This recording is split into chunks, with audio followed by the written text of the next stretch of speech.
Değerli konuklar, sevgili dostlar, Fikir önderleriyle birlikte iş dünyasındaki en son gelişmeleri, yeni teorileri değerlendirdiğimiz yayınımıza hepiniz hoş geldiniz efendim.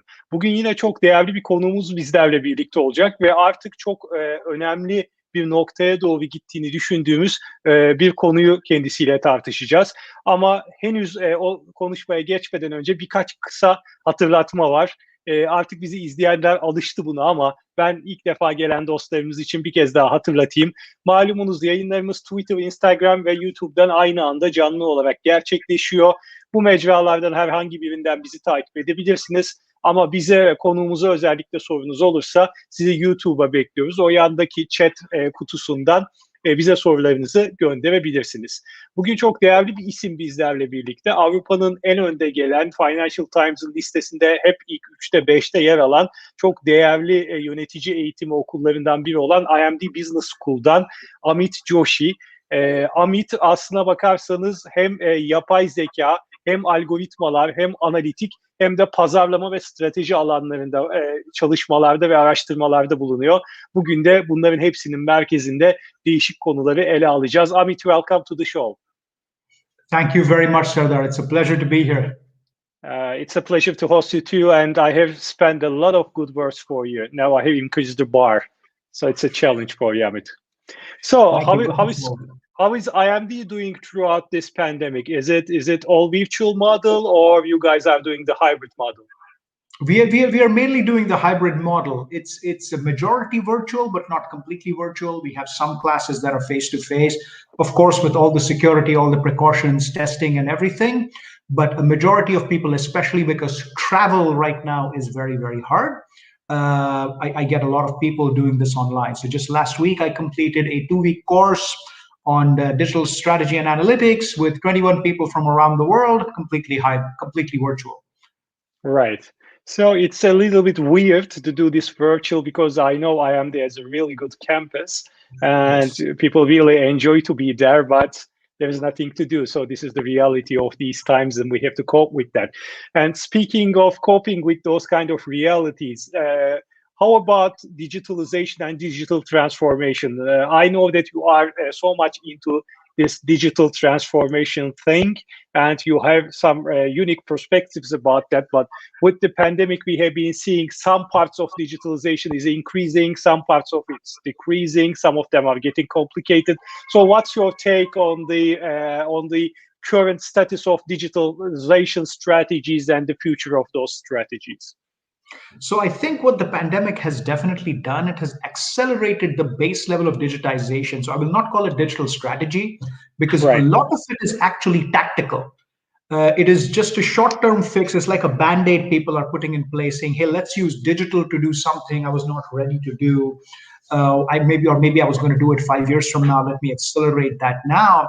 A lot of the moves that I'm seeing organizations make are very tactical in nature. Some are doing it in a very, very strategic way, and therefore they're benefiting from it most obviously. But a lot of organizations are just jumping into this because for now, quite simply, they have no other way of connecting with their customers. So this is almost like a knee-jerk response to something like that we are seeing. Right. And as much as I observe, Amit, I don't know if you will subscribe this idea, but the companies who had solid digital strategies and who have taken some way throughout this digitalization process has recovered much more faster than the ones that doesn't have those kind of overlooking strategies. So I think the companies with some digital muscles and a strategy behind that really recovered faster and also see some of the opportunities of these times. Do you subscribe to that? 100%, so that I think you mentioned the right word. It's a digital muscle, right? I mean, there are companies that had already developed that or had started developing it even before the crisis hit. And then some companies were just scrambled to do it. And these companies need not necessarily be big. Let me give you an example. So I'm working with a business process outsourcing company that's based in Switzerland, but they have a lot of people based in India.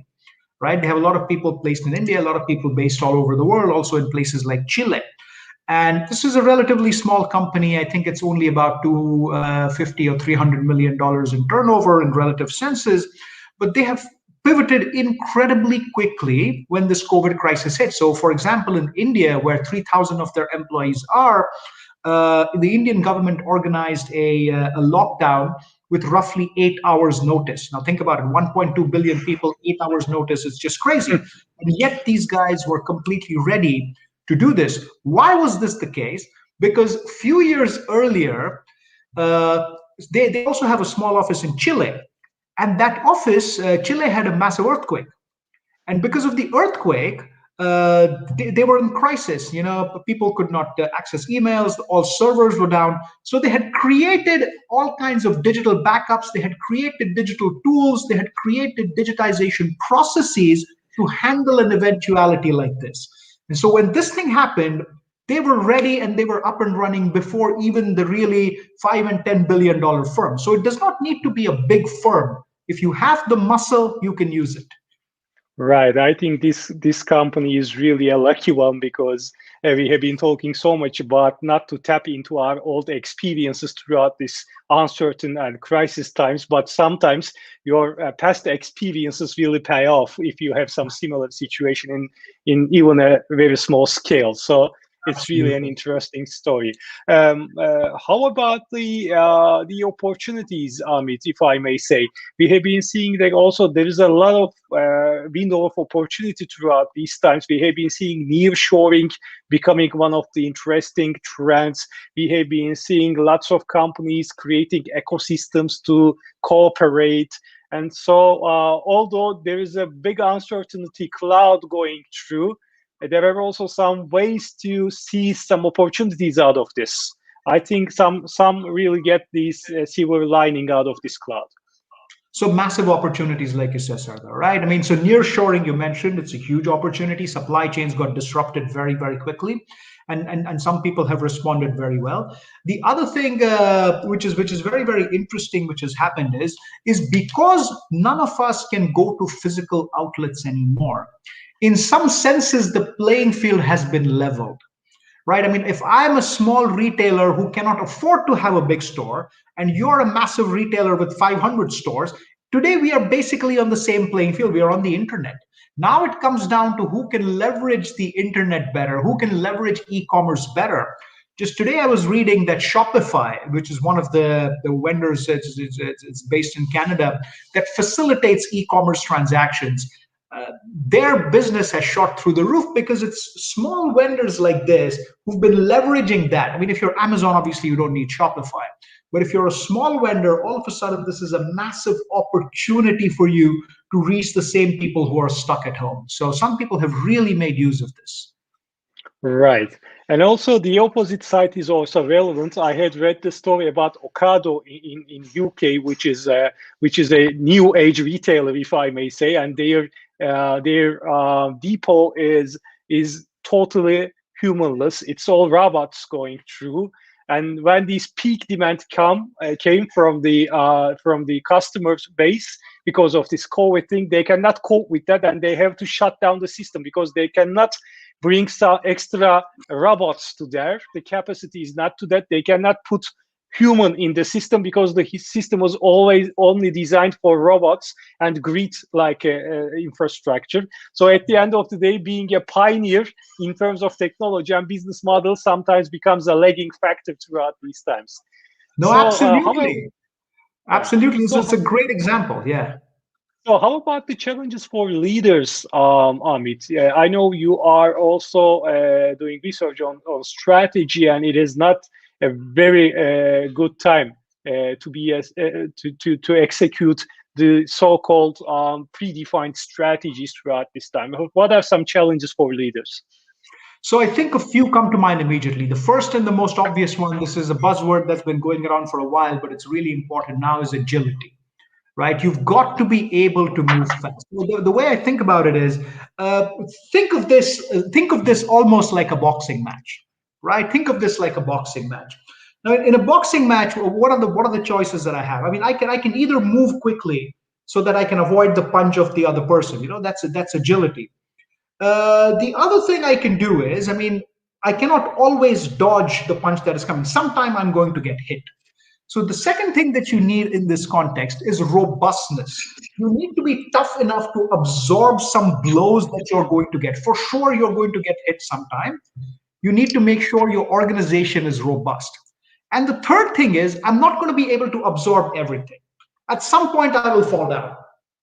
How quickly do I get up? That's the resilience. So you need agility, robustness, and resilience. As a manager, you need all three of these today to really succeed. So, before this crisis hit, if you had one or a couple of these, you were doing really well, right?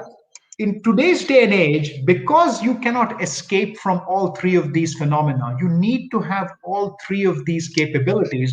More importantly, you need to ensure that this capability is not in 5 people in the organization, right?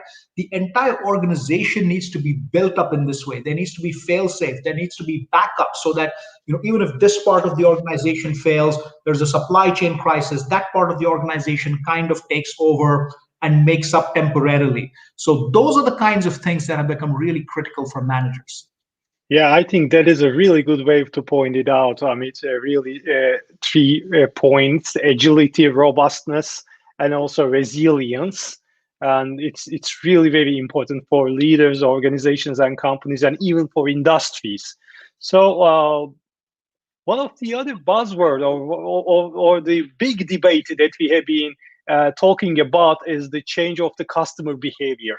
As you have already mentioned, the channels have changed dramatically, the needs have changed dramatically, the concerns have changed dramatically. So what kind of major changes do you observe in customer behavior and expectation sets?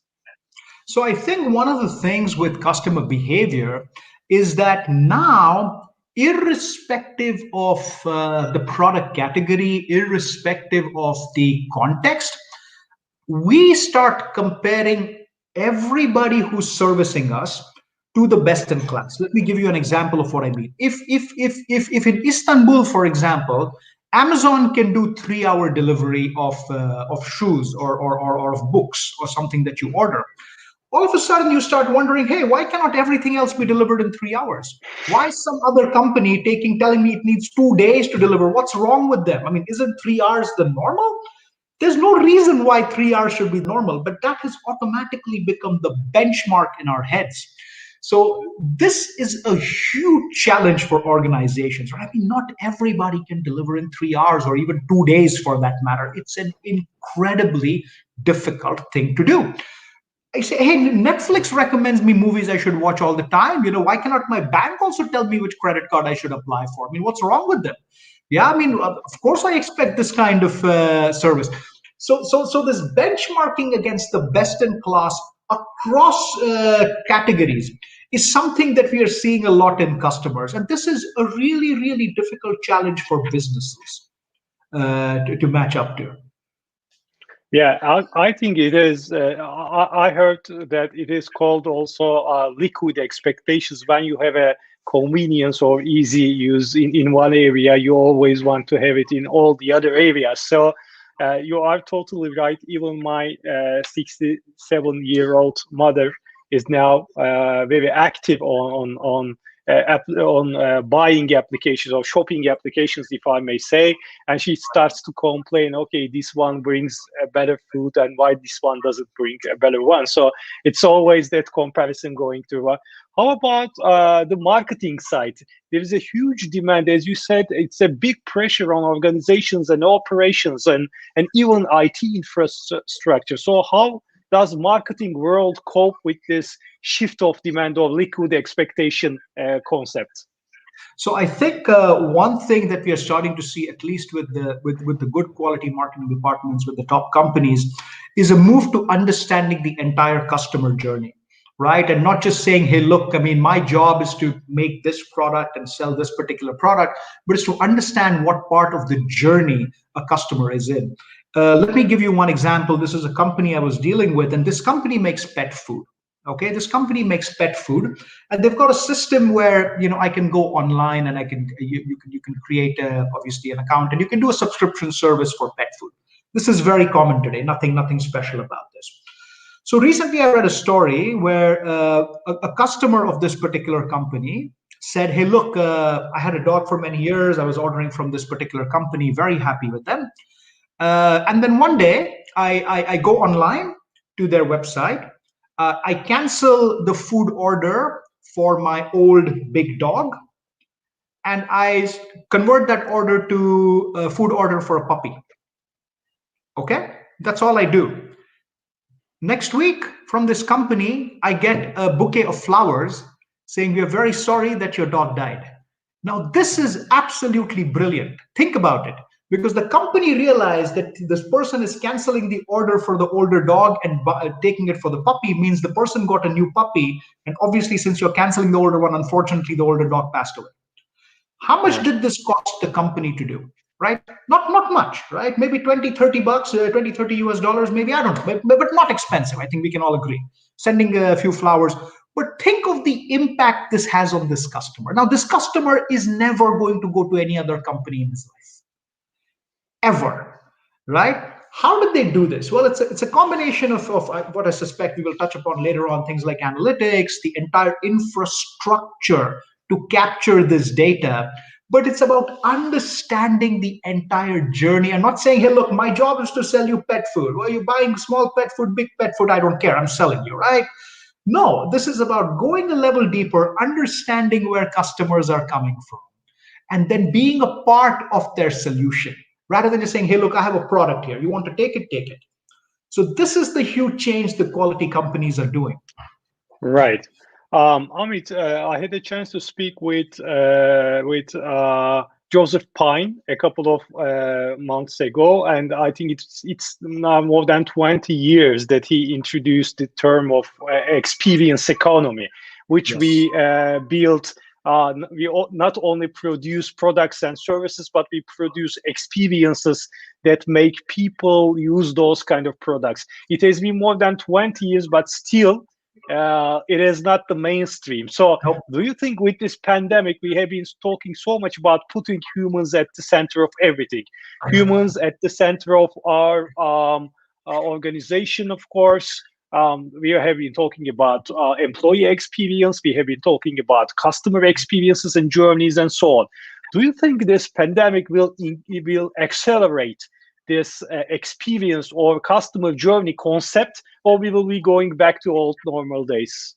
So I think it's definitely going to accelerate it. I definitely think this idea of a customer journey is going to accelerate it for multiple reasons. What's happened now, a side effect of a lot of people moving to the virtual world, is that we are capturing significantly more data on these people, which till yesterday was not possible. I mean, if I walk into a retail store and pay with cash, basically you have no idea. I'm basically a ghost to you, right? But on the same thing, if I'm doing the same exact transaction on the web, for sure I have to use my credit card or something like that. You can track multiple aspects of that particular transaction.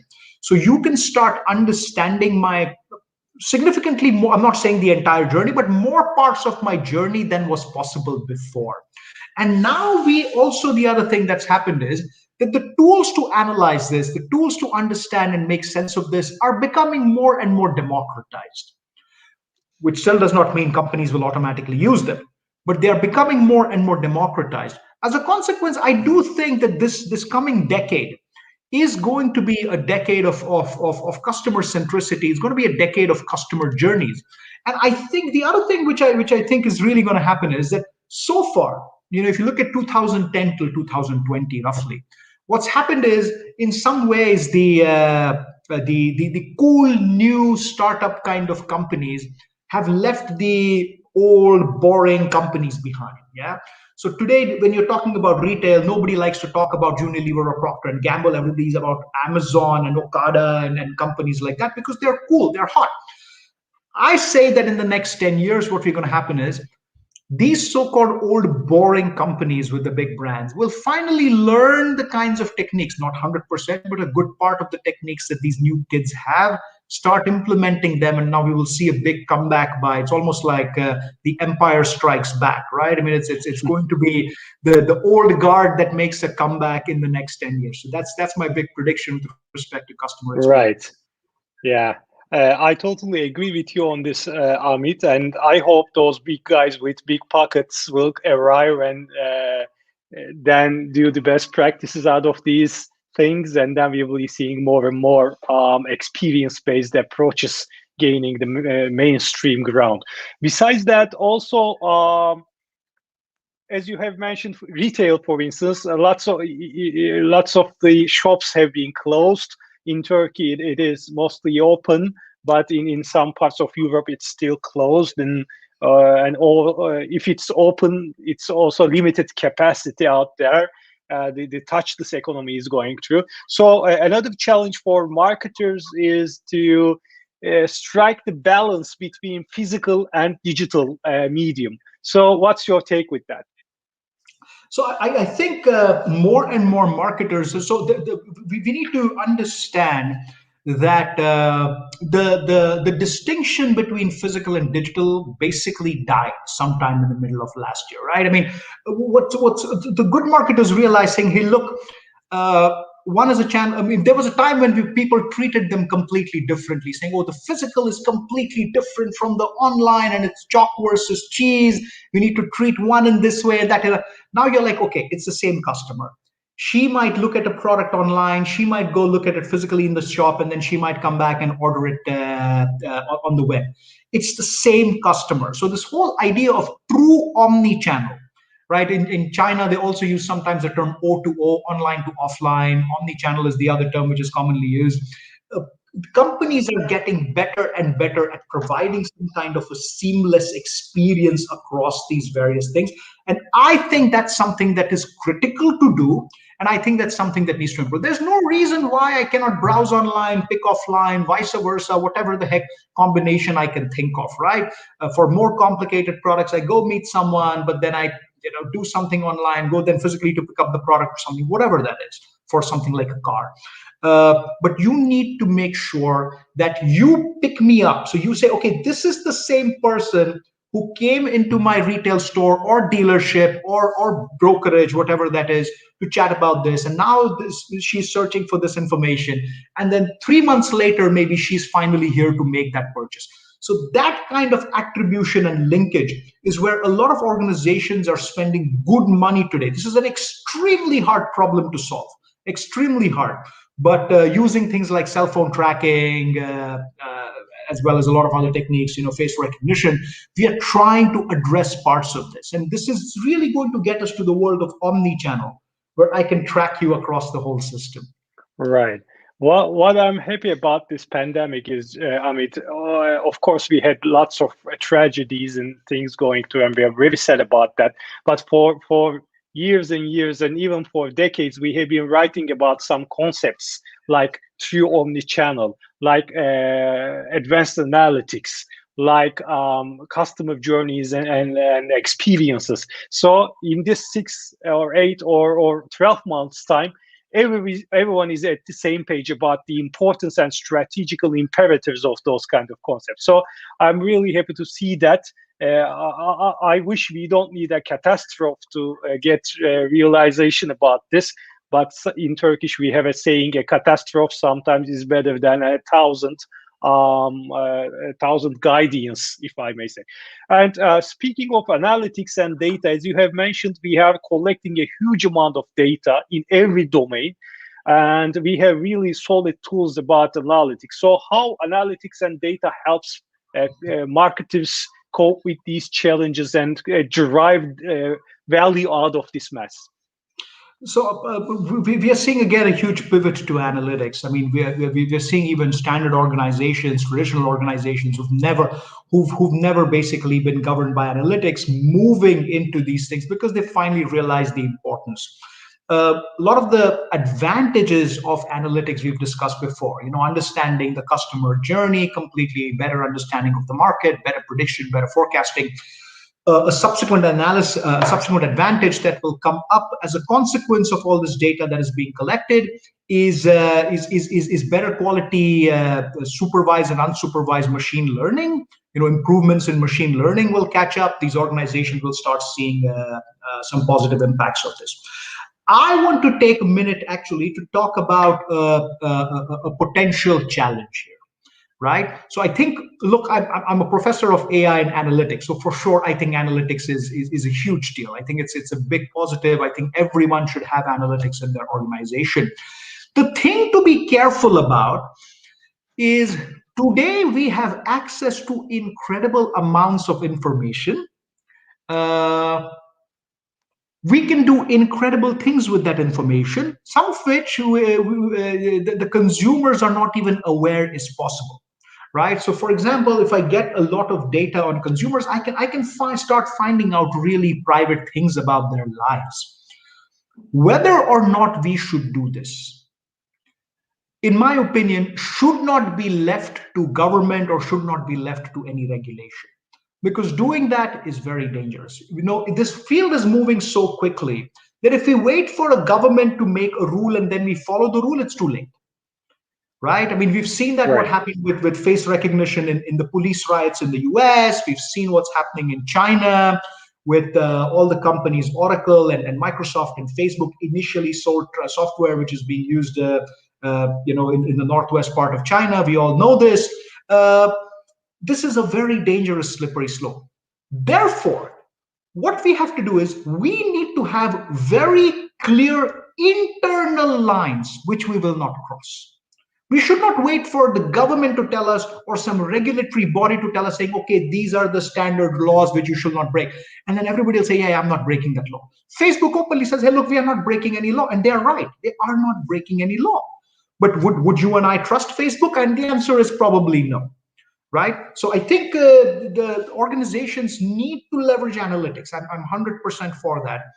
But they need to be very careful where they draw the line, because customer trust is a very fragile thing. Okay? It takes years to build up, but to break it, you can break it like this. Right. So you have to be very careful. Yeah, I think self-regulation is a really powerful tool in order to cope with that, because as you have mentioned, if governments or international bodies are going to do the regulation, they can be very tough or they can be very loose. So there is still an important trap that you can fall into. But self-regulation or industry-wide cooperative regulatory actions will really draw the red line to the optimum point so that both companies and consumers will benefit from this huge tsunami of data coming on us. No question. And regarding the trust, I think trust is one of the mostly used words in our articles throughout this pandemic time. So I think companies who have created a certain amount of trust with their consumers or customers and then acted transparent throughout these times really strengthened those trust bonds, whereas the companies who have not been so transparent has lost that. So transparency and trust becomes the new currency, I think. 100% agree. Okay.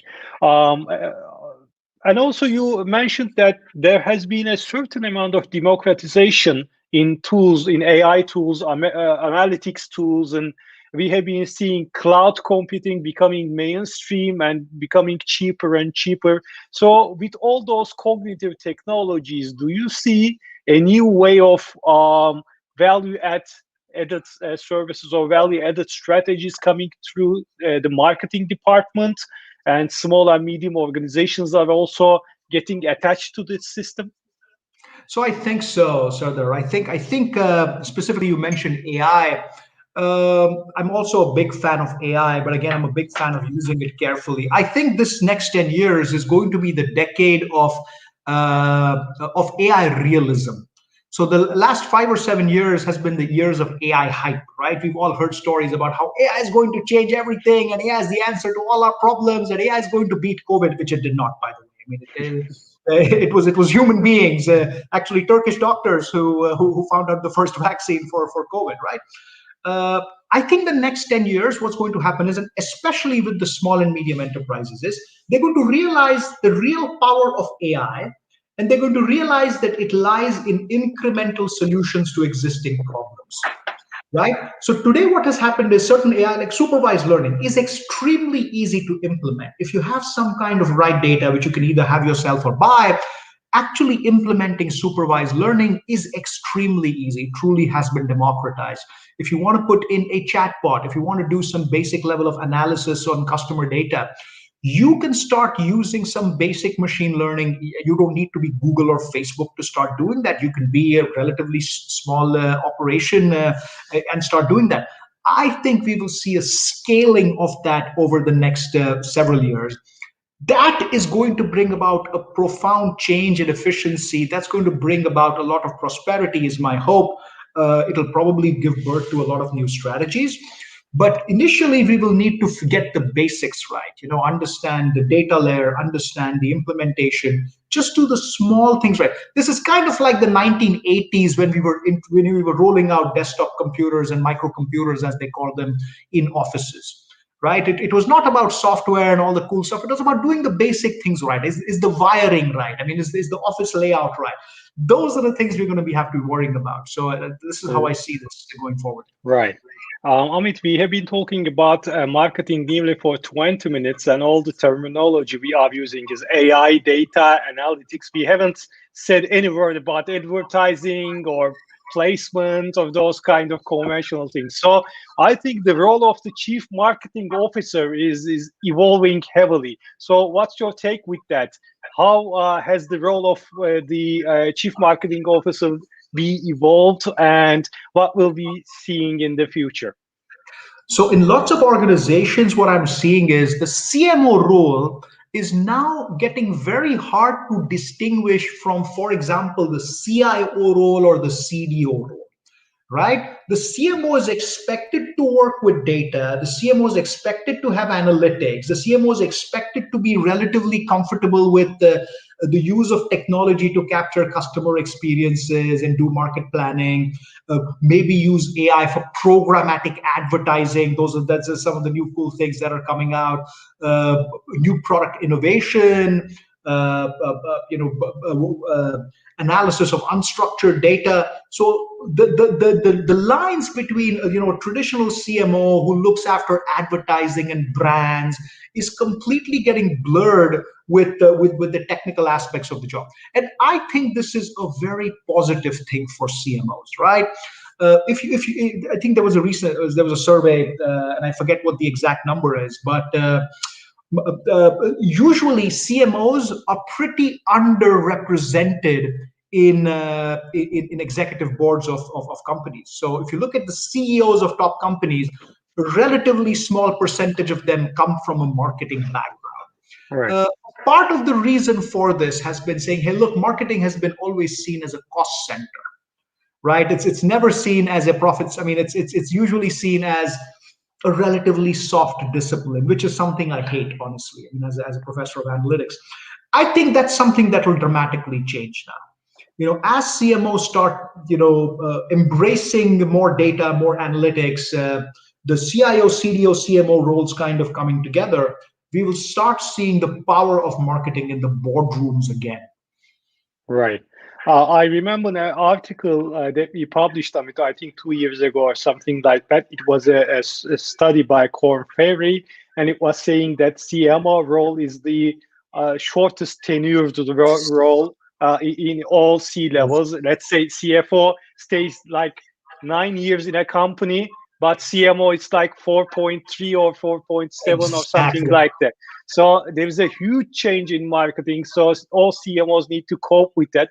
I think that's also a responsibility for boards and executive committees in companies, because now they have to redefine what they expect from their CMOs, because it's not only brand now, it's not only advertising now, it's IT and analytics and digital and data, and in some industries CMOs own the data of the company. Absolutely. So it is really a huge challenge for all the stakeholders or all the C-level management, if I may say. Absolutely agree. Absolutely agree, Sardar. So, some words about the way of working, Amit. We have been seeing that the remote working is becoming a standard for the last year. Some people are very happy with that. Some of them are and some of them really hate. But we have been talking so much about hybrid models in ways of working also. So, what's your take about this remote working thing? Do you believe it's efficient? And how much it will stick, and or will we going back to old normal days? I think there are some advantages to remote working. I think companies are seeing it. However, I think at the same time, companies, scientists, psychologists, sociologists in general, everyone has realized the value of face-to-face interactions. I think, at the beginning, so roughly 8 months ago, in the middle, April, May last year, people were like, wow, man, this remote working thing, this can really work. This can completely change the world. And maybe this is what we do even 20 years from now. And I think by December and January already, people were like, yeah, I actually miss my office. Even though I don't know what I will do there, but I actually miss it. And we are starting to see that even in the education sector, where it's in some senses it's very easy to put our content online, right? I mean, we can go online and deliver the classes, but we are realizing it's definitely not the same experience. The learning quality is different, the learning style is different, the design needs to be different, the infrastructure needs to be different. There are issues with timings across time zones and everything. Long story short, I think there will be some aspects where hybrid where virtual will continue, but I don't think physical is going away. So I think definitely hybrid is the way of the future. What ratio? That I do not know. Now, that might very much depend on the sector. If you're in the software IT sector, maybe you do 70% virtual or 75% virtual. If you're in some other sector, wealth management or something, maybe you only do 20% virtual. I don't know. There will be a room for both, but I definitely am not of the opinion that this is the death of the office or this is the death of face-to-face. Right. Yeah. I was chatting with a CEO of a cement company here, and he was saying that okay, only 4% of my workforce is now remote because they need to produce the cement in the factories. So it's really complicated for many different industries, or it's also much more complicated in manufacturing, in production industries. So it's complicated. Yeah. No, completely agree. Last but not least, Amit, I know that you are also doing research on social media and consumption of media. And we have been talking so much about post-truth times that we are going through. So, what's your take on the general picture of the consumption of the social media, and how can we do it more responsibly?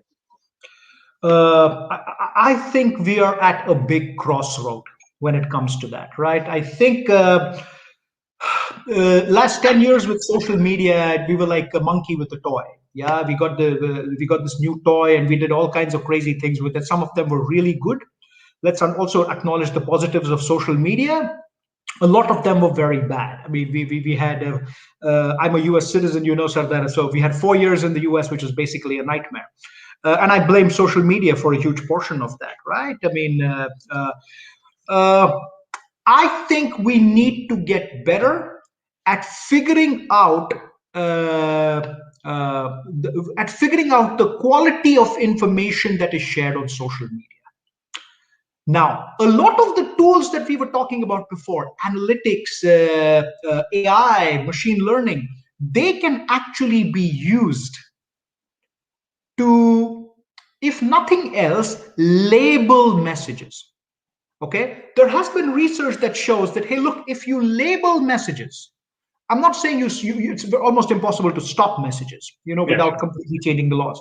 But if I label messages saying, hey, this thing that Amit is saying that he went to the moon yesterday and came back, it may not be accurate, right? Mm-hmm.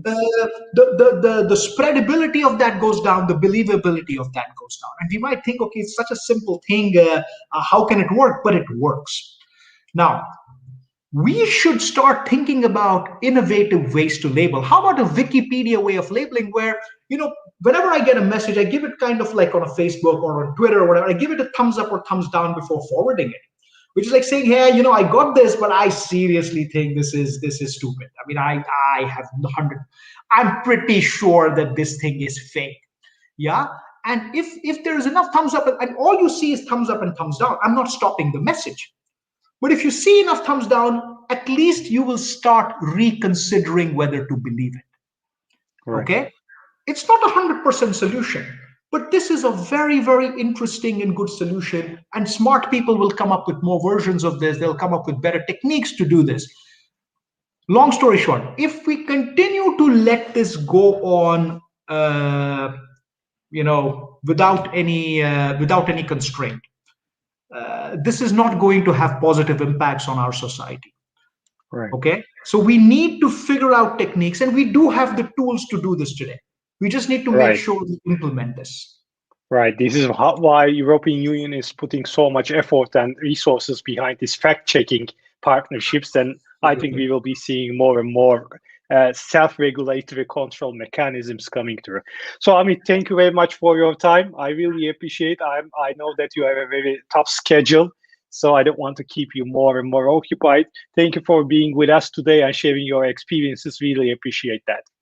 Thank you very much for having me, Serdar. It was a pleasure, always wonderful, and hope to see you in Istanbul soon. Hope to see you soon. Sevgili dostlar, değerli izleyiciler, bugün IMD Business School'dan Amit Joshi'yi ağırladık. Kendisiyle hem pazarlama tarafını, hem analitik, hem yapay zeka tarafını, hem de biraz sosyal medya tarafını konuşmaya gayret ettik. Görülen o ki bu konularda önümüzdeki dönemde çok daha farklı konukları ağırlamamız gerekecek. Çünkü ucu bucağı yok. Umarım sizler için de keyifli ve ilham verici bir gece olmuştur, bir akşam olmuştur.